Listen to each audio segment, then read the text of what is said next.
welcome back to the channel. As you can tell by the title of this video, as y'all know, on Thursdays I like to reserve Thursdays for my check-in, let y'all know what I'm reading, where I'm at with all of that. And I decided, because in my last video last week, I wasn't really sure if I was going to stick to the Riverbend Friends Series or step out into something else and then come back to it later. But I decided to go ahead and move on to book 2 because I was so attached to the characters. Like, seriously, y'all, I was really attached to the characters. I did not want to move on. So yeah, I'm back here again, here in Riverbend with these girls again, with my friends, y'all. And from this book, we coming from Shay's perspective. This is going to be Shay's story. If you remember from my review last week, that Shay is a part of that whole group, the Riverbend Friends. You had Tessa, you had Shay, you had Amelia, and Izzy.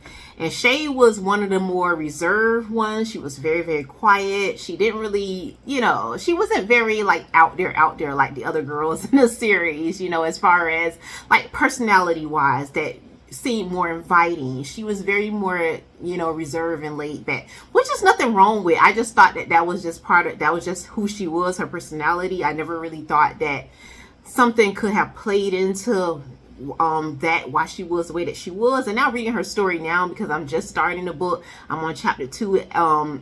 As far as for the moment that I'm recording this video, I'm on chapter 2, but I know by the time you all are seeing this, I'm probably going to be at least halfway through the book, or could be getting close to being done with the book, because I like to record ahead of time, with God's help, to keep myself on track.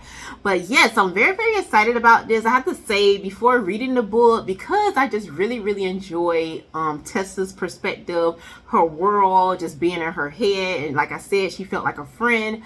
And I felt like a little sad when the book ended, because it was like, oh, I'm sad about it, because it's like your friend and you all were hanging out for the duration of this book.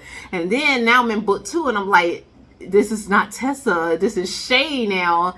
I was a little bit slightly disappointed, even though I know life has to go on. Yes, of course. I was slightly disappointed, but now getting through the first chapter, I'm like, okay, I can see myself being friends with Shay as well. Her story is starting to make a little bit more sense. I'm starting to understand her a little bit more, because we didn't really get to understand her in the first book, because she was just like kind of one of the characters playing in the background. You didn't really know where she came from. She almost seemed like she just like appeared out of nowhere, in a sense, because I don't think she's born and raised in Riverbend. I don't think so from book 1. I think she sort of just moved there and popped up in the scene, and it is what it is, and just connected with the other girls in the group. So it's nice to see where she's coming from, to get a bit of her backstory, and I can tell that it's very interesting, and I'm gonna feel her as much as I did Tessa in the first book. So yeah, y'all, that is what I have for you for this video. As usual, y'all know I love to hear what y'all are reading, so please leave in the comments what y'all are reading, where y'all at. It's the book I'm talking about, seeing like it's going to be interesting to you, that you will possibly read one day, all that good stuff. Feel free, I just love to hear about it. So that's all I have for you for this video. Until next time, may the Lord bless and keep you both now and forevermore.